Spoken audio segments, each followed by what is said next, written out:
冬天。今年的冬天特別寒冷，小朋友們都冷得發抖。太陽躲起來了，天空總是灰蒙蒙的，樹葉都掉光了，樹木乾禿禿的，風呼呼地颳着，風真大啊！颳風的時候就更冷了，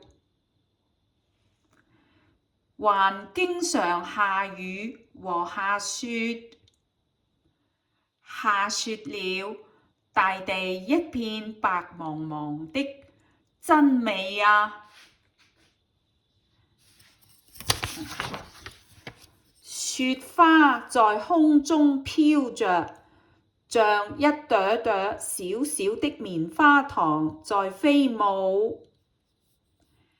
小朋友們真高興啊，因為他們很喜歡玩雪。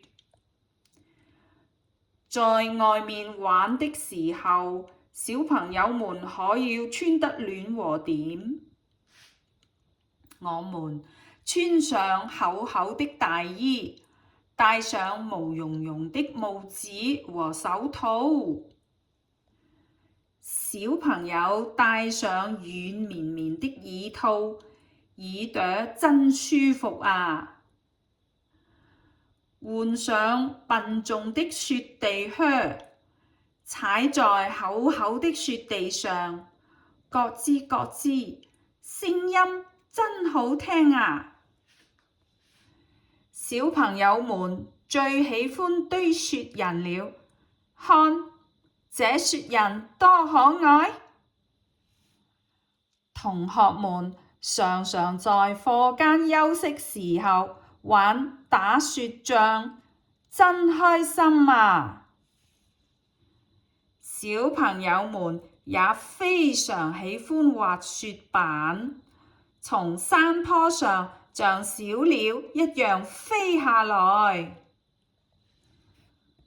公園裏的湖面都結冰了，穿上滑冰鞋就可以在上面滑冰啦。